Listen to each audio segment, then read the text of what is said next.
pour vraiment souveraineté alimentaire.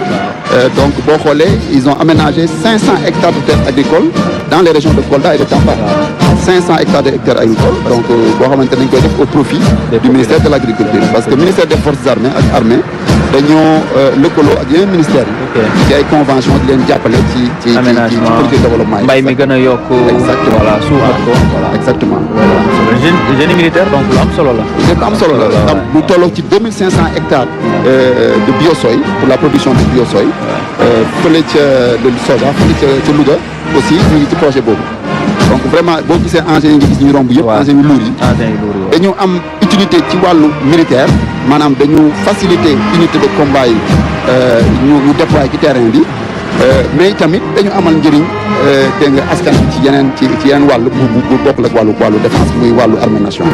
Effectivement, le génie militaire c'est véritablement le concept armée nation. Tout à fait. Même ci wàllu éducation ci wàllu abri provisoire yi classe yi nga xamante ne ni génie militaire mu ngi jëf liggéey. maintenant capitaine maintenant ñi c'est. waaw tout à fait. léegi nag fii ñu ngi ñëw ci premier bataillon d'infanterie. Ça c'est la police la police qui anime les défilés motorisés. L'infanterie c'est voilà. Voilà donc là bataillon d'infanterie donc premier bataillon d'infanterie qui est commandé par le lieutenant-colonel Maguette Sène voilà kii nag vraiment mooy li bu ñu wax disons mooy histoire du Sénégal maanaam histoire armée Sénégal.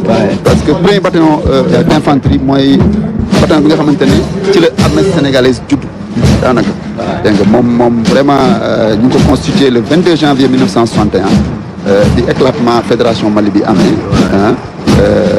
xam nga bi ñu amee indépendance rek dañu nekkoon ci fédération bi mu éclaté. Sénégalais yi nga xam soldats sénégalais yi nga xam dañoo nekkoon ci armée française. daal ñoom ñooy jël def leen donc ci ñoo constitué premier embryon vraiment armée sénégalaise. donc pour l'histoire ñoo composé quoi mooy premier bataillon. donc muy màgg di màgg nag ba aujourd'hui mu jur parce que même marine nag armée de l'air dafa am ay unité yu ndaw la woon ci biir foofu. muy màgg di màgg. ba toll fi ñu toll nii dégg nga donc moo tax vraiment c'est une unité emblématique. c'est une unité qui est vraiment de la jeunesse des armées. Il y a même une école d'application de l'infanterie. Oui, il y a une école d'application de l'infanterie, fële ca Thiès. Les AI de Thiès, AI de Thiès, des armes de l'infanterie. Effectivement. Les AI, ouais, qui a été créé tout juste au début des années 80, je pense. Tout à fait. Donc c'est une école bu nga xamante ne fa la ñu appliquer tout ce qui est métier de l'infanterie maanaam yenn armes yi waaw yenn armes yi parce que xam nga armée de terre dafa am ay armes yu bëri. dafa am infanterie dafa am cavalerie blindée dafa am artillerie yëpp ay armes la. waaw mën naa wax ne ay genre spécialité la. dégg nga léegi nag ñooñu seen formation seen application donc école boobu lañ koy. école bu am solo ah. waaw école bu am solo la am na école yu bëri fi mu toll nii direction yu bëri direction yëpp daanaka am nañ seen école d'application yoo xamante ni dégg nga vraiment dañ leen di former ci spécificité métier bi nga xam ne ci bataillon d'instruction yooyu am solo. véritablement il y a les armées sénégalaises. tout à fait ba tey jii nii donc on est en train de voir le premier bataillon d'infanterie qui passe et dañu noter aussi que xam nga bataillon bi dafa gën a motorisé. ci jamono dañ doon ay bataillon yoo xamante ne peut-être y avait moins de véhicules. maintenant ils sont beaucoup plus motorisés. instant bi lu tollook 45 véhicules ñooy défilé instant bi. Au total, on a plus de 300 véhicules ñoo war a défiler. Donc boo xoolee bataillon premier bataillon bi uniquement je n'ai pas le nombre exact de véhicules yi nga xam ne ñooy défilé bataillon premier bataillon mais au total quand même il y a plus de 390 véhicules qui passent. Donc voilà, c'est véritablement. On va bientôt voir donc. C'est combien? 397. Voilà, 300 au total. Ça c'est au total. Donc tous les véhicules 397 au total. Voilà qui défilent. 397. Et pour le personnel 6096 voilà. Au total, ouais, tout le personnel qui est impliqué dans le défilé, c'est 6096 dañ ci boole nag gendarmerie tout le monde. Et c'est bon d'avoir ces chiffres le personnel donc pour la gendarmerie voilà. Tout à fait. Je ne sais pas si on peut voilà lire ça mais bon.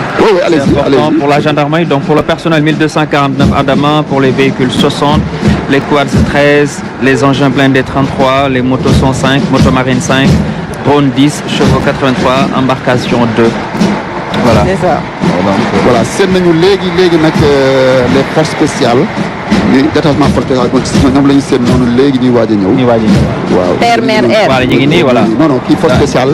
force spéciale la rek. force moom force spéciale dañ leen di c'est disons le détachement motorisé. Motorisé, ouais. Des forces spéciales. Ça c'est les forces spéciales ah. waaw force spéciale. waaw ñoom nag moom mooy. ñoom moom c'est waaw moom seen mbir daal muy noonu. moo ngi c'est la crème quoi. muy noonu donc voilà ñoom ñoo yor vraiment mission yu complexe.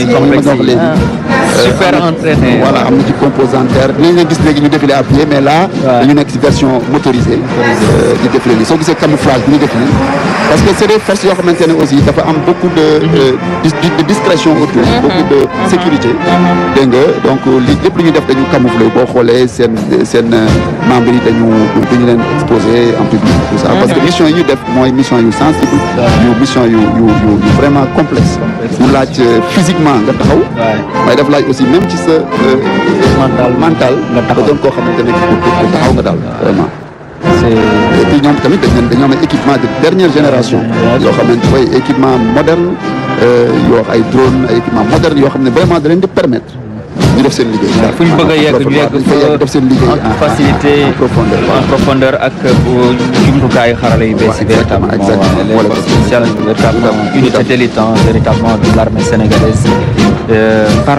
qui seront essentielles sur le terrain d'opération. Les forces spéciales, on les voit passer, passer le camouflage, ces unités d'élite comme on dit, véritablement qui sécurisent les frontières, qui sécurisent la nation. Ils ont des moyens de communication sécurisés au niveau des véhicules. Ils ont des armes vraiment de dernière génération. Aussi, comme vous voyez passer ici. Et au loin, on va venir donc le détachement de la Brigade nationale des sapeurs-pompiers, qui est donc aux ordres du lieutenant-colonel Marcel. Par la police.